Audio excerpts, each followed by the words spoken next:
So, as HR professionals, we spend so much time building employer brands and shaping the employee experience. But how often do we do that for ourselves?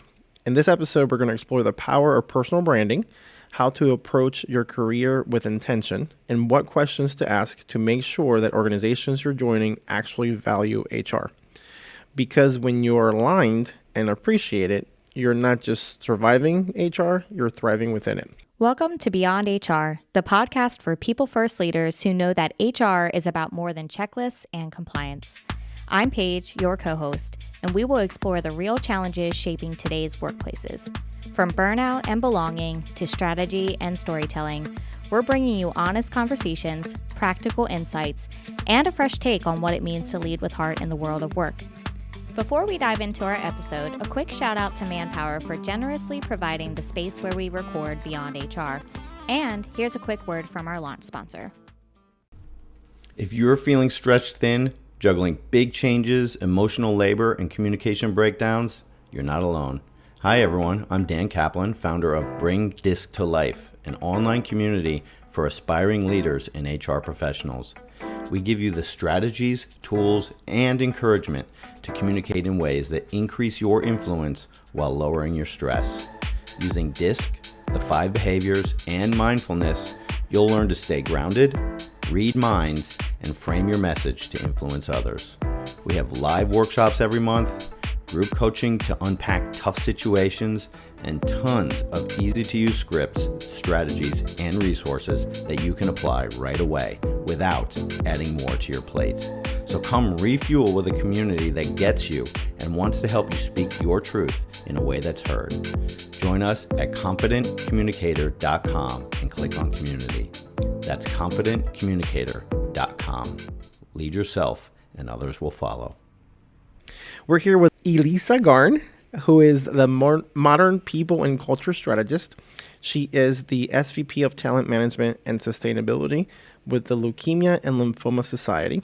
She previously worked for SHRM in different capacities and was also previously a part of her local SHRM chapter, Utah SHRM.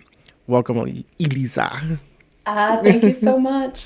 Can I, before we get started, I am very excited to correct you in a way that Leukemia Lymphoma Society just barely, like within the last week, rebranded, and we are now Blood Cancer United. Awesome. Most people Awesome. know us as Leukemia Lymphoma Society, but we've been around for about 75 years, and now we have a new name that reflects the same mission, but letting everybody know that we support blood cancer patients and their caregivers. So Awesome. just a quick note there. No, it's awesome. It's awesome. Yeah, what a great mission, honestly, of that company. Gosh, and it must be such really rewarding and blessing to even be in HR in such a capacity, right? It is. And I think, in just getting to know you way, I've worked in and out of nonprofits throughout my career, but I've never worked for a nonprofit where everybody has the same enemy. I mean, our biggest competition is cancer. And I think that's something that everybody can certainly get behind. And so it's stretched me in some ways with my HR career of reevaluating how we approach our work in a way that we're not really on a competitive landscape in the same way that I've been in other organizations. Wow. Super fun. Wow. Yeah. And that kind of definitely segues into our opening question for our guests. So understanding that you're doing amazing work with your organization, who would you say you are at your core as a human being and as a professional, and how does it align with the passion that you have behind the work that you do? Oh, that's a big question, but I think I'll try to give the short answer and then the extended cut. I think the short answer is the longer I live, and it's the old cliche of, the wisdom that you usually get too late. But I feel the older I get and the more I progress in life and my career, it really is just about understanding that humans are fallible, but they're, we're all living the protagonist journey of our own lives, and understanding how that connects to other people and their lives, taking that into the places that we work, where we spend the majority of our time, the majority of our life, and the relationships that stem from that. I think over the course of not just my career, but my life, I have learned so many valuable lessons of the importance of empathy, the importance of connection, the importance of really looking at human-centered design, not just from trying to sell a product, but human-centered design and how we live our lives and how we really need to feel valued and recognized and understood and accepted as people first. The labels that we put on that come after the fact. I'm employee, I'm manager, I'm spouse, I'm child.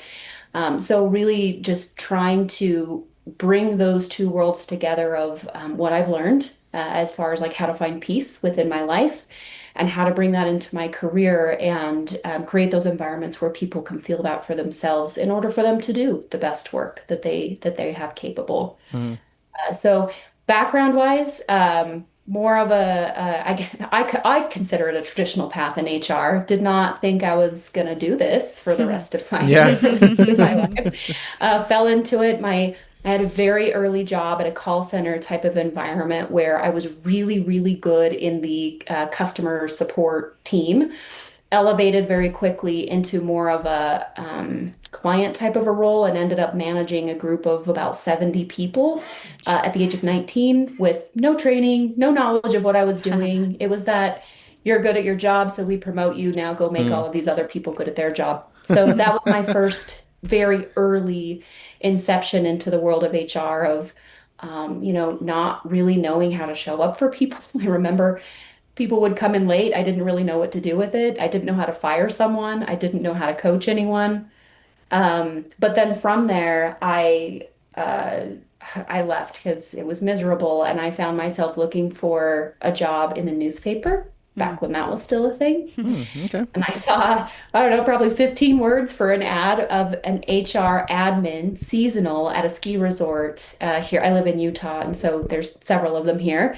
And I thought, well, that's a great idea. While I figure out what I want to do with the rest of my life, I'll go work in HR and get to ski for free. Skiing at 19 is very expensive. So I ended up doing that. The seasonal work ended up turning into full-time work. I had an amazing mentor who was my HR director that took me under his wing and taught me everything he knows. And that is really what fueled the progression of my career of starting in more of like the admin, the payroll and benefits space, eventually moving into more leadership roles. After about 15 years in the field, I took a little bit of a stint and I wanted to do more branding and marketing. So I did that for a while. Then I started my own HR tech company for a few years and had an exit. Then I went to work for SHRM, which is the Society for Human Resource Management. And then from there, I ended up back into a practitioner role, which is where I am now. So it's been a lot of not just evolution, but I'm really excited in particular our conversation today to talk about how I have navigated those pivots. This is something I hear from HR professionals all the time, particularly when they're experiencing burnout or just trying to reignite that passion, or I don't really know how to translate what I've always done into something else. So having a lot of firsthand experience in doing that, excited to share some of those samples of my background. Yeah. Oh gosh, this is going to be a great conversation, and I know a lot of people are going to gain a lot from this conversation. So, why do you think so many HR professionals just in general struggle to apply like the same strategic thinking to their own careers that they apply to their companies? Ooh, oh, that is a hot loaded question. I believe that the HR profession historically has been a calling for helpers, people that are nurturers by nature, people that are always, they're very accustomed to being the behind the scenes, keep the wheels in motion, not usually the visible work. And part of what comes with that is a personality or traits that are not used to promoting themselves. I think I'm just speaking personally for me. I don't have the data site to reference for this, but I will say it's been challenging for me the way that I was raised and in a very religious background. Not that it was a sexist women have a role, but it was just more culturally, it's expected that you're humble. It's expected that, you shouldn't be braggy, you shouldn't be proud. Like those were equivalent to sins in my childhood. And so having to break out of that in an adult capacity of sure, nobody wants to be around the person that's constantly bragging and, egocentric and Yeah. conceited. But how do you make that balance and walk that fine line of talking about myself, expressing confidence, being okay with celebrating my wins without putting others down or sacrificing, other people's journey. Mm-hmm. And I think those are, there's probably other professions where that shows up, but I think in HR, it's particularly hard. The things that get the most attention and get the most merit for our world are usually the things that are very compliance driven. They're more tactical in nature. And so that's where we emphasize our work is that's where I'm going to spend my time because what I'm noticing is this is where I get paid more money. This is Mm-hmm. where I get recognition. This is where I'm perceived value. And so then like being able to show, but I can also do these other things. I can also express more confidence to support the business or look at that next job opportunity outside of my organization. I feel like we almost don't think we're worth it. Mm-hmm. And HR is more than 70% women. We know that once you get to VP level and above, that flips and it becomes 70% men. So that disconnect between why do women tap out at a certain place in this profession and then the leadership and advanced roles tend to be more predominantly men. That pulling aside from HR actually goes into just more general not bias, but kind of like what you see in gender, which is men are way more likely to apply for something, even if they're not at all qualified for it. I think the statistic is they look at it and if they're interested, they'll apply. Whereas with women, if they look at a job and there's 10 things on there, like they feel that they have to meet all 10. It's not 8 out of 10, it's not Mm. 4 out of 10, it's 10 out of 10. And if I don't meet those 10 out of 10 qualifications, I'm not good enough for that job, therefore I won't apply. So, I think all of that comes into play with our cultural beliefs, our surroundings, our environments, the way that we perceive our own value, and also the opportunities and risks that we're willing to accept for ourselves. Yeah.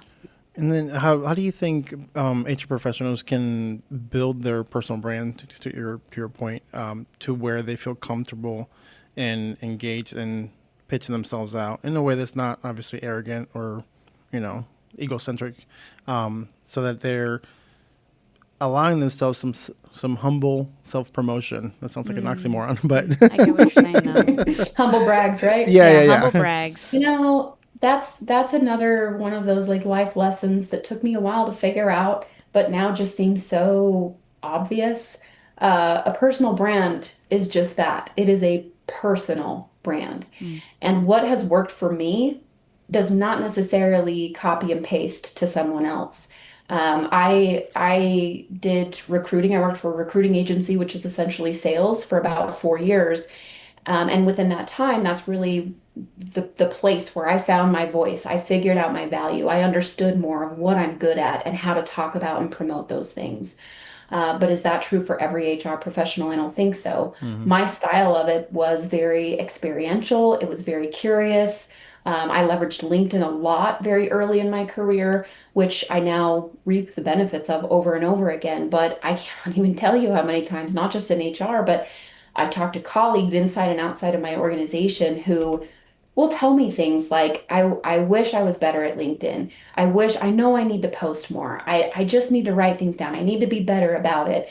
And the point is it's like, well, if you're not doing it, it probably means because it's not a natural talent of yours. I didn't Sure. even know I was a good writer until I started doing this. Hmm. So when it comes to like what people can do, I think you really have to start with the hard work of holding up a mirror to yourself and understanding who you are, what your talents are. You can't really start promoting something until you know what you're promoting. Sure. And I think a big part of that is the journey to say, I might have thought that I wanted to be a CHRO because that looked really sexy early in my career.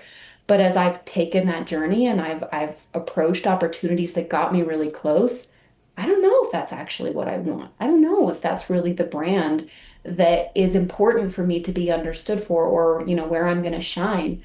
And that can be a tough conversation for people to have with themselves because I think it's a lot of times tied to the most money, the most visibility, the most credibility. Um, and I think when you are starting to identify and beginning to promote your personal brand, you need to know what you want. Mm-hmm. So I think step one is understand who you are. Step two is know what you want. And step three is understand where to apply those two things with the right audiences in a way that is authentic to who you are as a human being. And that also is not at the expense of other people. Yeah. I even know when I initially I started seeing your posts and, watching your experience within Sherm, and then you went to the company that you're in now. I was like, oh, I have to reach out to her. Like something is kind of drawing me to you. And then I had a meeting with you. I'm like, man, she's so just sure. She's so sure about herself and her background, and I love it, and I know I can learn from her. So I kept watching even more and watching even more. I'm like, I knew something was there, and leveraging LinkedIn, I mean, that's a huge piece. So how do you think that your role in particular, what role does your personal brand play in like finding alignment and also feeling more fulfilled in your work? I have had the benefit. I think this role, I'll speak to that currently. This was not a role I applied for. This is not a role I wanted, if I'm being very honest. I haven't been an HR practitioner bona fide for several years. I mentioned I got into branding and marketing. I was doing personal branding with an agency that I created. I was doing entrepreneurship with my tech company. Mm-hmm. I have been around HR my entire career. But I mean, I joke sometimes that like I had this little Nostradamus moment because I was working for a business travel company and then left that organization December 2019, like 3 months before the global pandemic. Oh. And prior to, that little stint of going and doing other things, that was my last HR practitioner role. Hmm. And probably like many members in this audience, like I just had enough. I was like, I am tired of having to fight for every dollar. I am Hmm. tired of having to prove the value and worth of my team and myself. Mm-hmm. And it just got to this point where I was like, I'm going to go do something else because I know I can make money doing something else. And this ain't it. This is not filling my cup. And when I was approached about this opportunity, another shout out to LinkedIn because it was somebody that I had met on LinkedIn that I'd never met in person, and we had just stayed in touch virtually. But because of my brand that I had built for myself and what I had become known for, this person reached out to me directly to say, I'm building a team. This is what I need. Here's the skill sets associated and why I think you're the right one for it. And again, this is not, I don't even know this person. Like it's all based on what I talk about, the examples I share, the connections I have. And that was very powerful to me because the first couple of times I was like, happy to meet, send you referrals. I'm not looking, but Mm-hmm. happy to help. And it wasn't until like a couple of moments in where I had this really cool connection back to, I talked about that mentor that I had at the ski resort that got me into HR. It was a bit of a full circle moment because I had said no to that man as well. Like Mm-hmm. he, at the end of the ski season, he's like, hey, I think you've got some great opportunity. I would love to keep you on full time. And I was like, thank you very much. I do not want to be the principal's office of your business. Deuces. I get it. And like we were going through my exit interview a couple of weeks later, and he's like, I really want you to reconsider because I think you have a lot of talent that can lend to a career in HR. And he gave me three very, very specific things of like being seen of, you're great with connecting with people. You have such a curiosity that shows you're interested. There's no ego about you, but you're also able to understand very quickly what's needed and then adapt in a way that is very fair, to other people. And he's like, those are things that are going to take you really, really far in this Oh. profession. And it was like this moment where I had never, 19, 20 years old, I'd never felt so seen and valued and understood. And like I didn't even recognize those things in Mm-hmm. myself. And so, of course, immediately I was like, all right, walking on coals for you. Where are we going? And when I had this opportunity with this other gentleman who had reached out to me for this job that I'm in now, it was very similar. It was like, this is what I know about you. And this is why I think you're the, not just think, this is why I know you're the right person to get us where we're trying to go. Wow. That was the reason that I ultimately said yes, because it was, I remember this happened before, and look at all the wonderful things that have happened since. And so, I listened into that little spidey sense moment and haven't regretted it. It's been wonderful, a great connection. That's awesome. It's kind of like the universe is sending you clues and then you just Just gotta grasp listen. onto it. Yeah, you have to listen, and that's a hard thing to do. But kind of going back to what you were saying about your mentor and how, that person really instilled what you didn't even see in yourself. And that's why I love mentorship, because sometimes we don't know ourselves. And so our most recent episode that just dropped, I think it was like maybe it was last Thursday. Yeah, last Thursday. So we talked a lot about, you could think you're good in some things, but how about you ask those around you, what are you good at? And then they can actually tell you what you see. And sometimes you don't see those things in yourself. So it's really important to see that. And I think that we, even as HR professionals, we are such grounded caretakers that we try to instill that in other people. And we say, you're really actually great in these areas. Have you thought about XYZ?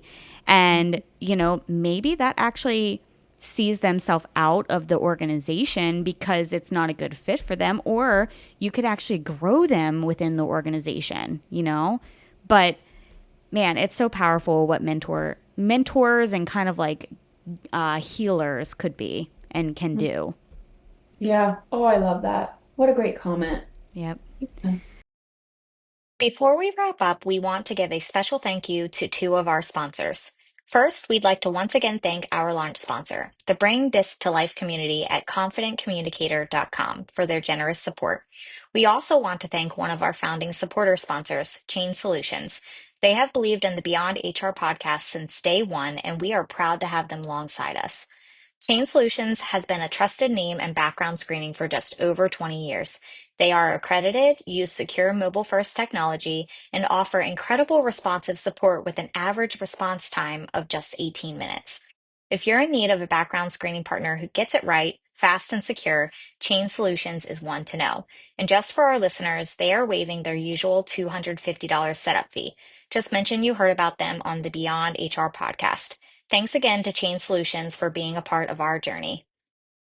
So we often talk about burnout in HR, and you can call it burnout. You can call the fire is dimmed, and you kind of have to reignite that fire, right? You have to give it a little bit of love and nutrition, and Soul fatigue. some more. As I call it, soul fatigue. Right. So, how do you think that personal branding and like intentional career moves can help professionals rediscover their passion?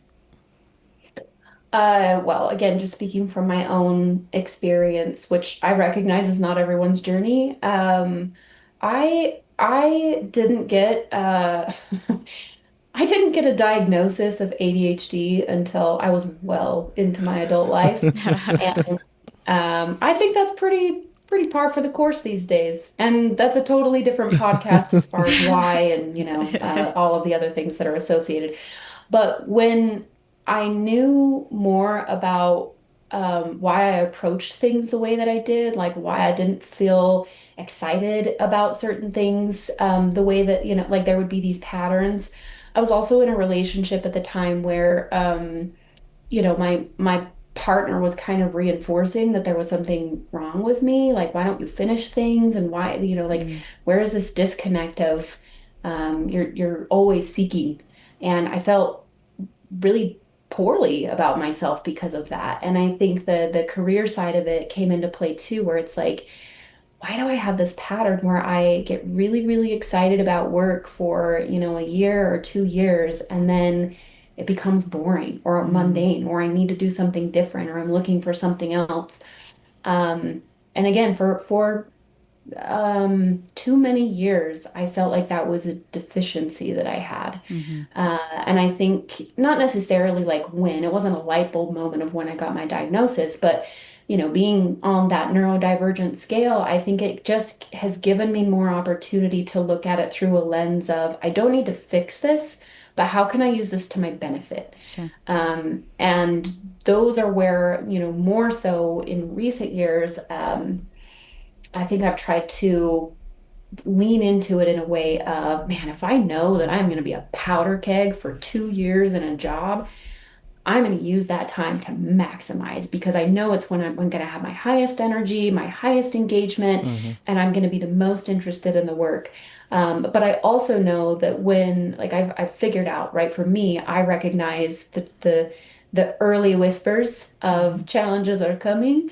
And knowing that about myself, I can pay attention to those too and start to understand, okay, I need to take on a different project. I need to get involved in a different part of the business. I need to, like I personally, for me, usually one of the things I'll try first is I really enjoy, I guess they're kind of like self-help books, but I like more of like the businessy self-help books. I love learning about human psychology and marketing and why consumers buy stuff that they do. Like I really, really enjoy stuff like that. So when I start to get those early whispers, that's usually my first line of defense of like, let's read a book and see what we can learn. Yep. And if that's not doing the trick, I'll take on some other things. But um, I think when it comes to the shifts of like, man, how do you fill your oil lamp to bring your flame higher? It goes back to really knowing thyself and really understanding listening to your body. And I mean that in both a physical and a mental sense. When you feel more fatigued, when it's harder to get out of bed in the morning, when you dread the drive to work, or in my case, clicking the mouse for the beginning of the day since I work remote. Um, those are usually early indicators that something is coming. Like there's a path that you're about to go down that if you leave it untended, you might end up in some thorns. But I also think from the mental standpoint of, are you stimulated? Are you, checking in with your emotions? Are you feeling a balance of challenge and fulfillment and satisfaction from your work, knowing that there are the days and times and projects and things that are like, I hate this. Like this is a low lamp day. But are there other ways that you're filling that? Yeah.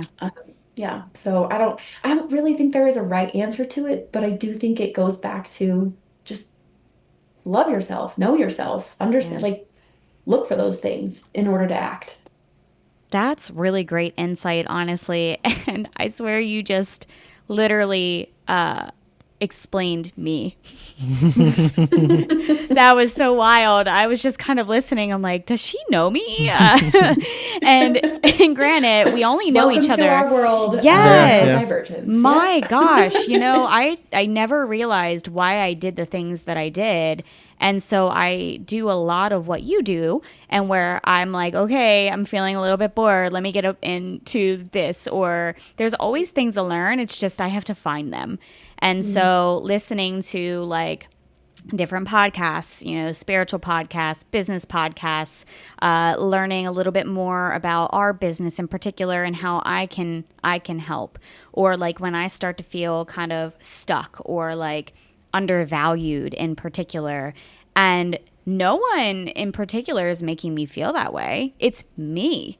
It's me internal kind of telling myself, oh, I'm undervalued. They don't understand. Oh, and just kind of going down that path. So then I have to perk myself back up. I'm like, wait, that's wrong. Why would I ever tell myself that? That's not accurate at all, Paige. You know you're wrong. So let's just change your mindset a little bit. But it's just funny. I'm like, oh, she's really talking about me. That's great. Now I just have to use it to my own power. Yeah. Yeah, that's right. Yeah. So there might be some HR professionals out there that, might feel unstuck, undervalued. So other than kind of like finding other opportunities to learn more or anything like that, but if people feel unsure of how to pivot, even if that looks like going outside of HR in particular, and you talked about going into marketing and owning your own HR tech company, What kind of advice would you give to that person that doesn't know how to pivot or if it's the right time? Hmm. I do believe it starts with understanding like why you want to pivot. If I another lesson that I learned, I started running. I've never been a runner. Like back in school, you had to do like the presidential mile or something. I Yeah, don't I yeah. don't know if that was a thing when you For guys went to for gym Yes. school. class. Yes, Yes, unfortunately. gym Yes. class. They Yeah, would yeah. And time like I you and walked the whole thing. I was like, I got it done in 17 minutes, so I did it. Like you I walked was I was fast. very non-athletic. Mm. And I worked for a company and we initiated a wellness program and I was like, well, I don't want to be a hypocrite, so I guess I'll start running because that's free. Fun fact, running is not free, especially when you want to do it comfortably. So True. I So true. became a runner for about 6 or 7 years, and it was uh, an interesting learning experience in terms of it became very much an escape for me, to a point where I actually don't think it was healthy. Like I was sacrificing time with my family just because like I didn't want to deal with my problems, and so I Mm. would go run for 8 or 9 miles. Oh my gosh. So I think, like when considering the early part of answering your question, I think really understanding what's the primary motivation to this. Is it because I feel deficient? Is it because I'm trying to avoid something? Really leaning into what is my purpose here, and if hopefully all of that stuff is in a good place, and if it really is just I want to try something different, I'm curious, like maybe it's also a reflection of like the skills I have are redundant. I see the landscape is changing in a way that my job is going to go away if I don't do something. Like these are all very good motivations, in my opinion, to Yeah. look at making a pivot in your career. The challenge, particularly, I think, in HR and also just with traditional economies and workplaces, we get very tied to resumes as advertisements, Mm. or I shouldn't say advertisements, but more of like, here's the diatribe of everything that I can do, instead of really looking at a resume of what it is, which is a billboard. Mm-hmm. And if I have a billboard selling orange juice when what I'm trying to sell is apple juice, there is going to be a disconnect to the audience. They're going to see orange juice, come to my location for that, and then show up and be disappointed of like, well, I'm You here for can't do apple you juice. Where right. is it? Yeah. HR, when you're trying to pivot, and I will say like the growth of tools like ChatGPT and some of the other AI pieces that are out there can really help as a starting point. You should never copy and paste, Yeah. but can have a conversation with you to say, this is what I've done in my career. I don't want to do this anymore, but what are those transferable skills? How can I talk about this in a way that helps set me up as a good candidate for this instead? So as an example, a lot of things that we do in HR are transferable to things that are not as hidden. So there's a lot of people that move from HR into finance and accounting. Sometimes you'll see them go on more like a legal track. Sometimes you'll see them move into more of marketing. It kind of depends on what capacity of HR they've resonated with. But I've also seen HR people do exceptionally well in sales, for Mm-hmm. example, because if you think about it, recruiting, It's employer branding, sales. all of those things where we're trying to attract people to come and stay at our workplaces, that's sales. Mm-hmm. Mm. Mm-hmm. When you have to go and give bad news that you're about to have a benefit increase because your health insurance costs went up, that's sales. Mm-hmm. And so I think sometimes just understanding what you're good at. One of my tricks, my earlier tricks about 10 years or so ago, I would go into my performance evaluations from my manager and I would look at what they were identifying about me. Not so much of like, hey, great job processing payroll on time every 2 weeks. We Yeah, really yeah. love you for that. But really looking at like, what terms are they using? Where are they recognizing my impact, my personality? Like what is adding? And then pulling that out of the actual task work Mm-hmm. and saying, how could this apply to something else? So as an example, like part of what got me into marketing and branding is I realized that I was being recognized for some of my creative skills of being able to take like complex data and put it in a way that told the story so beautifully. And I do not enjoy spreadsheets. I will do them, I feel you on but that. it's a means to an end of getting a pretty picture. Right. So those were examples of being able to translate, oh, I'm good at this. Where else can I apply it? And again, going back to some of those AI tools, I, of course, like everybody else, provide caution. They are not cure all to everything, but they can be great conversation starters and places to explore some of these options that we just didn't have in years past, which is pretty cool. Yeah, that is really neat. And I'm sure, kind of the next section I would want to talk about is finding the right fit, especially within HR, because we know that we are at our happiest when the culture aligns, right? And when HR is actually valued in the work that we do, not just someone that is trying to be compliant and by the book and they want you to be the principal's office. That's not supposed to be what we are doing, and it's also not fulfilling either. When it comes to being a principal all the time, that's not fulfilling. And if it is, you should get out of HR. But so kind of talking about those things, what are some key questions that HR folks could be asking during interviews to gauge if the organization actually values HR? Oh, I don't know if you planned this one based on a preliminary conversation we had, but I'm so excited you asked that because I did recruiting at an agency for 4 years, as I mentioned, and all I hired were HR people. Ooh. So at this agency, I had to do what's called full desk, which meant that I had to go and negotiate and close my own contracts. I had to meet with executives. I had to write the job descriptions. I had to interview the candidates. It was end to end. Hmm. And I was very good at it, but I learned an amazing trick very early in that I credit to a lot of my success, not just in closing deals, but in finding candidates and companies that were a match. So here's my trick. I use this analogy, and I've talked about this openly in so many venues, so it might not be new to some of your listeners. But I equate that there's really three primary areas of value delivery within HR. So for the analogy, I talk about traffic cops, city planners, and mayors. So imagine, like your business is your city. Traffic cop HR is standing in the middle of the intersection, directing traffic, blowing your whistle, keeping people safe and compliant, making sure that the wheels are going the right direction and people aren't crashing in process. The downside to this particular area is you have one person that's doing all of this work. If they were to walk off the street and go have a cup of coffee or start thinking about, I wonder if I could build a stoplight here, not only does traffic stop, but it creates a lot of conflict. And now all of a sudden you have a very unsafe city. So traffic cop HR is a lot of times what gets taught in business school. Mm-hmm. When business owners hire for HR for the first time, this is usually what they're looking for: benefits, payroll, compliance, handbooks, hiring, etc. Super, super important. Would never negate that need for HR. City planner HR is I get up in the morning, I take my time, I have my cup of coffee, I go into my elevator, I go up into my nice little office that sits atop, and I look at my lovely glass view of the city, and I'm thinking infrastructure. I'm thinking, where do we need to build the next commercial space? Where do the residential zones go?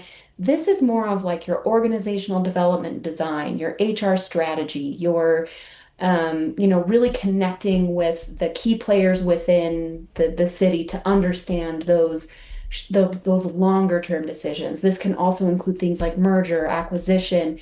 These individuals almost always have higher degrees, often master's degrees, and again, they are thinking more long term. So downside here is sometimes they get relatively disconnected from the day to day. They don't always have the great culture pulse of the organization. Maybe they see some reports and they're collecting that employee feedback and taking action, but it's not necessarily like in the environment, right? Mm-hmm. So the third one, a mayor, is somebody that typically is very excited by being of the people, for the people, by the people. And for the sake of the analogy, just assume politicians are noble. So this is the person that wants to go out and they want to shake hands and they want to kiss babies and they want to hear about their constituent needs because they want this to be the best place to live, or in the case of the, workplace, best place to work. So they genuinely care. They often have incredible interpersonal skills. They're usually good at influencing others.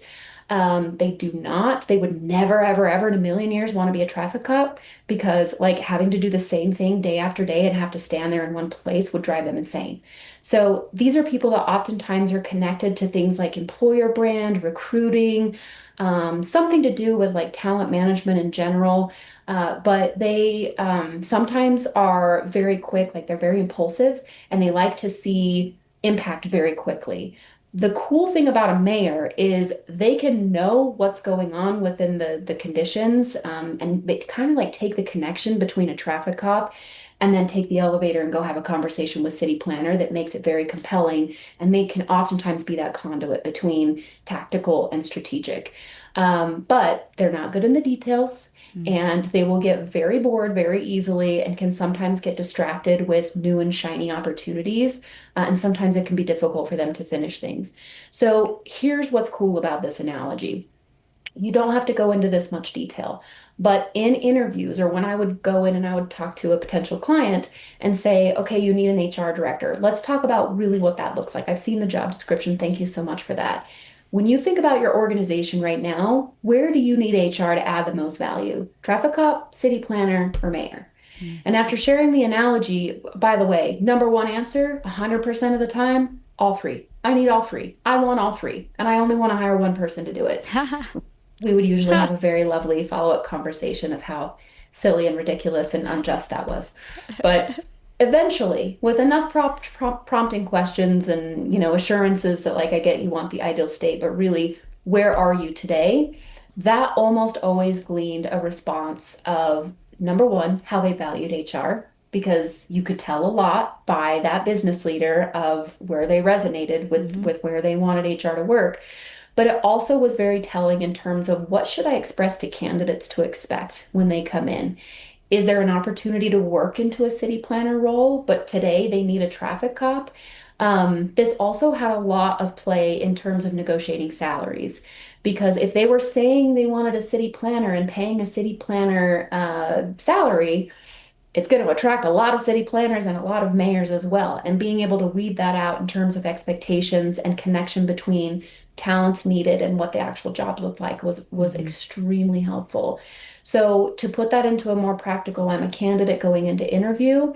Doesn't have to be that analogy. Maybe you find something else, but I would recommend finding a neutral way of talking about the various ways that HR can show up. And then just say, based on what's going on in your organization today, where do you feel the biggest need is? And then you can have a dialogue back and forth. You can ask some follow-up questions, but one that will help you understand the reality of what you're getting into.